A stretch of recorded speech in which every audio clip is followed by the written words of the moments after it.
Hey everyone. So I have this thing that's on my mind, and I've been studying in the Bible, especially today, about trusting the Lord. There's a Bible verse that says, "Trust in the Lord with all your heart and lean not to your own understanding. In all your ways acknowledge him, and he will direct your path."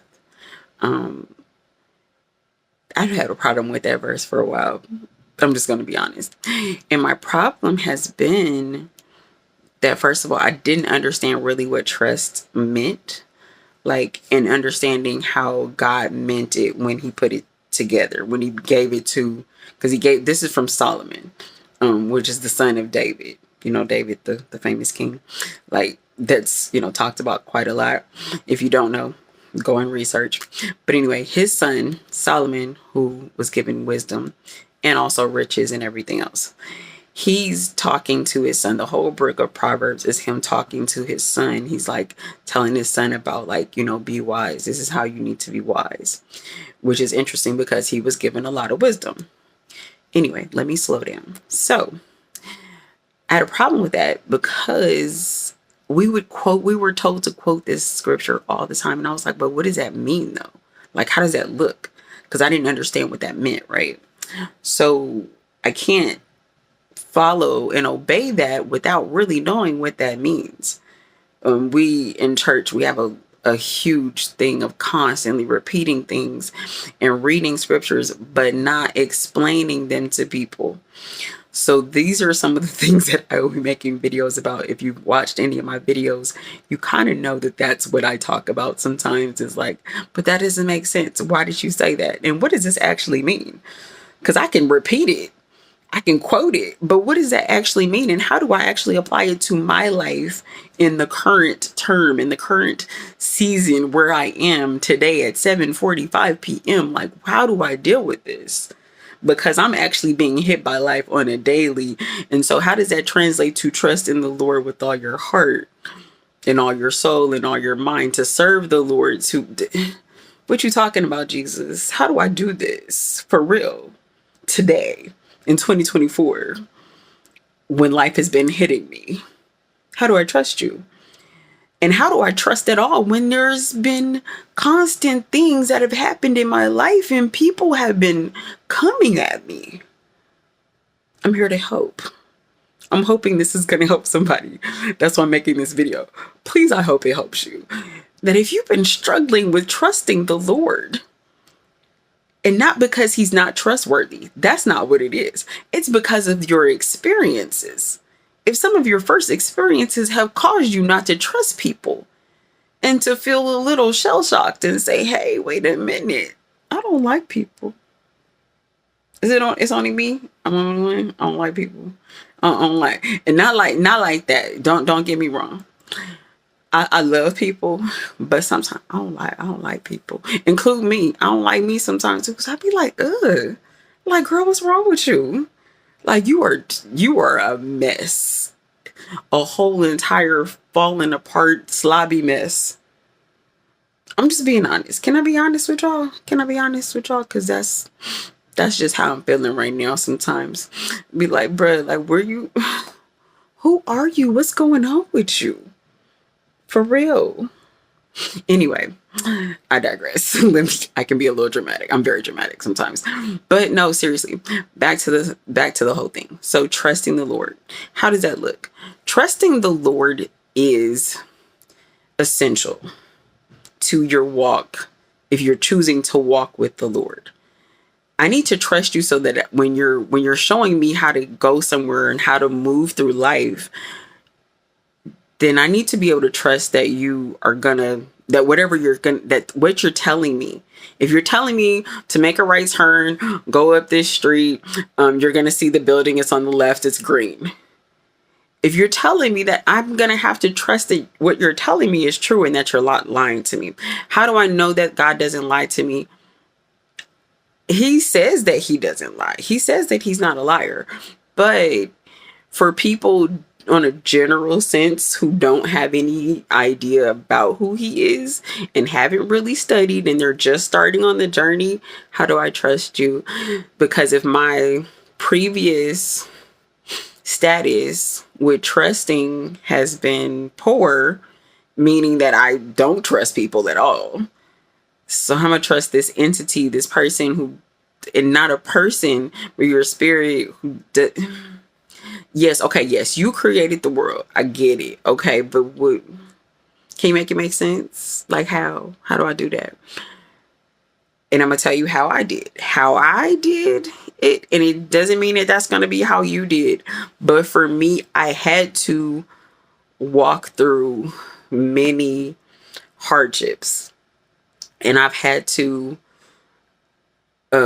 cry out to the Lord, literally, like, Jesus, I am struggling. Like today I was struggling. Your girl was struggling real bad today. Like I was just a pool of nothing. You could probably still see I'm a little, eyes are still a little puffy. Well, maybe not so much now, but my eyes hurt right now, seriously, because I was struggling today. Just being honest. I told you guys I was going to share some real things. And this is how it is. My sister, who is no longer here with me, I miss that girl so much. But she used to tell me all the time, she was like, girl, she's like, I love the way you just be coming at it just straight. I'm like, that's how, I can't say it no other way. Like, it's just, this is how it is. I be struggling. Okay, I don't know about all them other flowery things, and you're not gonna find that on this channel about me doing, oh, like, oh, it's so super flowery. I tried to do that before, try to make things look all flowery and wonderful, but it's not. It's just, it's not true. That's not how it is. And I've dealt with really hard things. So anyway, because I've dealt with hard things, and I'm not saying that you haven't. I'm sure you've dealt with some hard things, even probably yesterday, even today. Maybe you was a mess today. Hey, welcome to the party. Hey, girl. Hey, hey, girl. Hey, hey, hey, hey, guy. Hey, hey, my brother, my sister, my cousin, my auntie, mama, all of y'all. Hey, hey, welcome in.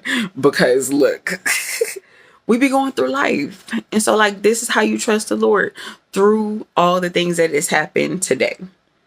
Whatever has happened today, let's stop. We're going to take a breath. Take a breath together. We're going to blow it out. Take a breath together. And we're going to blow it out. That's how trusting the Lord looks to me. When I just have to sit and be quiet and say, Lord, I'm struggling today. I don't know how I really can trust you with everything that has happened. And I'm a little emotional even now because, man. But like literally, honestly, like, when things are so, when it just hits you, when life hits you so hard, it feel like somebody hit your chest. Like maybe it's just me, but it felt like somebody hit my chest today. And I was just like, what else is it I'm supposed to do? And one of my great friends who I love dearly, she encouraged me and she was just like, I love you. She's like, what can I do to make you laugh? And I appreciate her. Because I was just struggling. Before we talked, I was already cleaning myself up just a little bit, trying to just get something. I was trying to change my point of view and not feel like I was failing at life. I'm not failing at life, but sometimes when things are hitting you, it feels like you're failing. And like I said, I hope this is encouraging. I hope you're getting where I'm coming from. I'm kind of talking around a lot of things, but the point is you're going to have to go through the things. You're not going to be able to run away from it. The thing that I used to do to run away from, I don't have it. I got rid of everything that I usually would go to. And I don't have access to it anymore. And it's good. But at the same time, it made me just have to stand and cry. And I didn't want to do that, but I had to do it. And once I did that, and I read some scriptures, I read a whole chapter in this book, The Bait of Satan. I told you guys I'm reading it. This previous chapter was about my father. He was talking about how your father, sometimes your physical, maybe the person that helped to create you, that father, the biological one, may have, you may have an offense against them, or they have an offense against you, or both. And then also, or maybe, your spiritual father, or your person that, God sent, or put in your life, some people that God put in your life, men who you expected to, to help you, to lead you and guide you. And in that chapter, he's talking about the relationship again with David and Saul, the King Saul, who actually, became like a dad to him. He was like, really like leading and guiding him. And then he decides that he wants to kill him. He starts trying to murder David. And David is on the run, and David's like, what the heck? Like, how in the world did this happen? I thought we were cool, man. I thought you were supposed to be helping me. And he's like, like, nah, I ain't about you. Nope, I don't like you no more. And I think it's because, like, when you read the story, it's in Samuel. It's in the book of Samuel. Let me go back. It is in Samuel. Second Samuel, I want to say. No, First Samuel. Yeah, if you read in First Samuel, I think it's starting around chapter 6 or 7-ish, I think. Where you'll see the progression of like how David, becomes anointed as the next king. But he does not become king immediately. He becomes king later, much, much later. But in between that time, he gets to be in the palace with the king. Just the circumstances and things started happening where he goes from being a shepherd boy in the fields to becoming, this person who is starting to be well known suddenly. He starts being, in Saul's army, like, he's serving in the army of the king, and he's, doing all these things that Saul asked him to do. And Saul starts getting jealous, like, wait a minute, because people in the street start calling David's name instead of Saul's name. And Saul's like, wait, hold on. Now, mind you, Saul is older now, but it's like he jealous of his little boy. But anyway, which he starts feeling some kind of way anyway, because God has already taken that mantle. They call it a mantle. Like taking that position away from him. He took it away from him because he started being too big-headed. He started being too prideful. And so I'm saying all this just to I'm just giving you a quick spill on that. But back to trusting God. Through that, David trusts God, because even though he's scared and he's terrified, he literally starts having to run away from this guy. Like, this guy's literally trying to kill him. He's sending the men who David has been like running with, like he's been like they're in the army together. Like, he starts sending them to kill him. And he has to go hide in like caves and, just all kind of hideouts all throughout the countryside. Like, literally just hiding. And so while he's hiding, if you read the book of Psalms, these are a lot of those poems and imagery that you will read. This is him trusting the Lord. That's how that looks in that time for him. For me, it has been me writing. I've been writing. Your girl writes. I write down a whole bunch of stuff. I have this one. It's like, I'm not even really showing you, but this is my one of my notebooks. I have plenty notebooks, but I be writing stuff down, and I'll be like, okay. For example, I'll read from you. This one, I was in Denver. This was funny. Just read Psalm 43 and a few verses before Psalm 44, but I am pondering on Psalm 44:12. You sold your people for a trifle, demanding no high price for them. A trifle just from memory is not much, no loss. But this is the Lord's special possession. Yet Jesus, the Son of God, volunteered long ago to pay the ultimate ransom, to give his own life, not just for the promised Israelites, but all humanity. You see, he knew then that man was born in sin. So he who had no sin took all of our sin, yes, each individual person's sin, plural, onto his own body, so he could be born again into a lively, living hope, a new, joyful life. I thought about TV shows and movies that depict a theme of someone needing to be rescued, a person stolen from a family, and the thieves demand a ransom for the person. The interesting thing is the person, the bad guy, usually knows or has a relationship to the one kidnapped, stolen. The amount of money or property demanded is usually an extreme number, and that the person who has access to, but typically not within the time frame suitable to the thief. I think Jesus had to save us. It's in his nature. He couldn't stand it any longer, hearing our cries, seeing us constantly killing ourselves, immature, ignorant, arrogant, lying, dirty hearts, and wicked minds. We were without hope, but God, rich in mercy, came to redeem us back to himself. Only he could make himself, only he could make us holy, perfect, worthy, and gave us a new life, a new beginning. He fed us. He fed us. It's amazing. In each heart, he put his DNA. That's what it means to be made in the image and likeness of God. We can look at our own earthly family and see similarities, smiles, cheekbones, hands, etc. But it is the heart that made God more. But it is the heart that God made more intricately.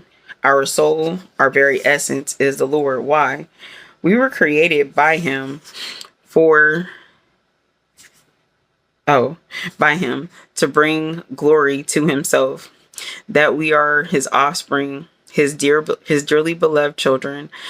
The world keeps trying to get us to see things as permanent on earth, but there is a reality greater than reality.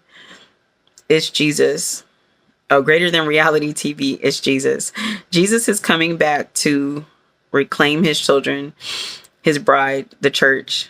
Keep your lamps trimmed and burning, for the bridegroom is coming. Am I ready? I thought about the rich young ruler last night, and I hadn't considered before that I am him. I've accumulated so much, and I spend whatever I want, so I feel compelled to do as Jesus instructed. Go and sell all you have, and then follow me. I have a lot, and I don't know where to begin selling. And then, Jesus, who do I give it to? Yeah, that was my entry from July. I was out of town. Actually was going to see my family. I went to go to my uncle's service, who had passed away. And when I got in town, actually my aunt, his wife, his wonderful wife, had passed away as well. But I just wanted to share a little bit about that.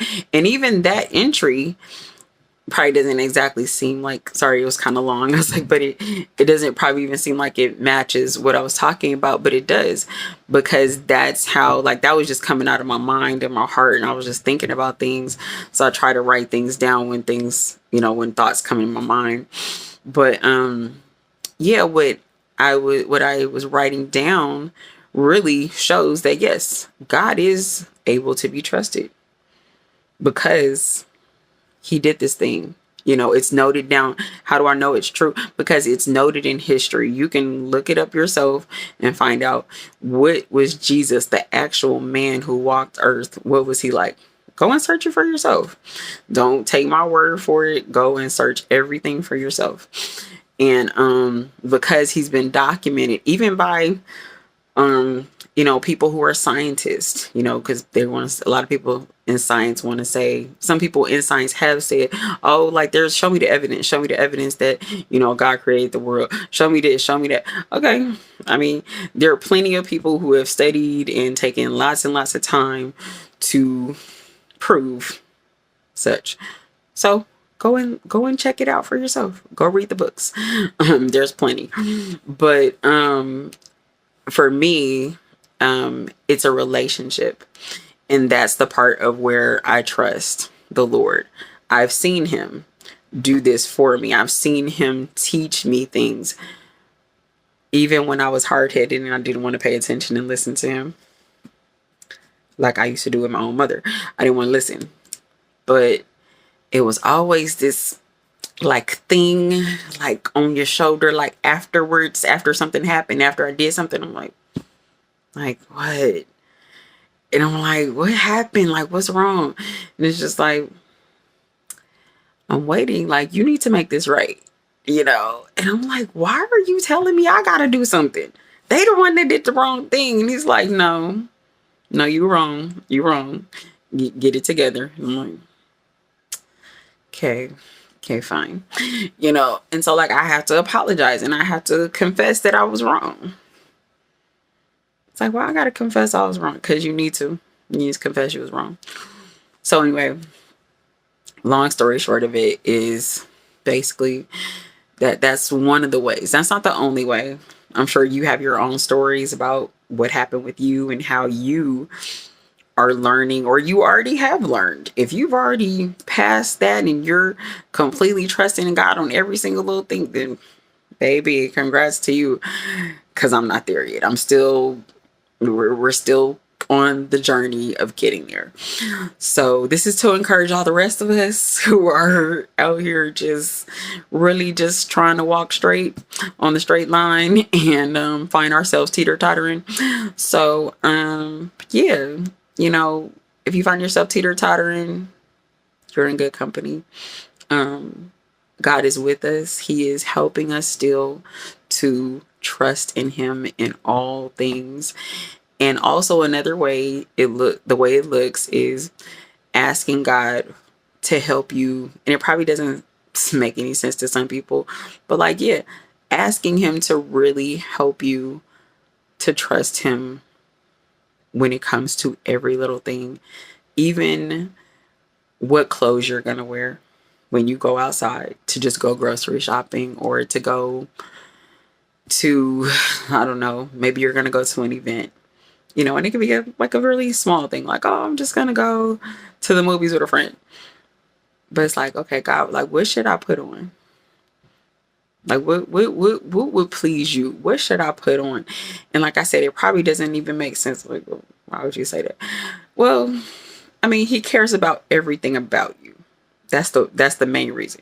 He cares about every single thing concerning you. And you may not even think about it like that. But for real, he cares about every little thing that you think about, including what show you think you want to watch, including what book you want to read next, including what shoes you want to buy or what makeup or whatever it is you do, even the workout that you choose to do. If you're working out, the food that you eat, the food that you buy, where you buy it from, like he cares about all those things. Like I said, it probably don't even, to most people, like girl, like this ain't that serious. Like I could just make those decisions, even to what you're gonna spend your money on.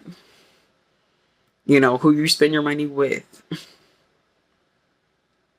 like what company you should buy the plane ticket from, what car you should buy, or what car you should rent, or like I said, there is so many different things.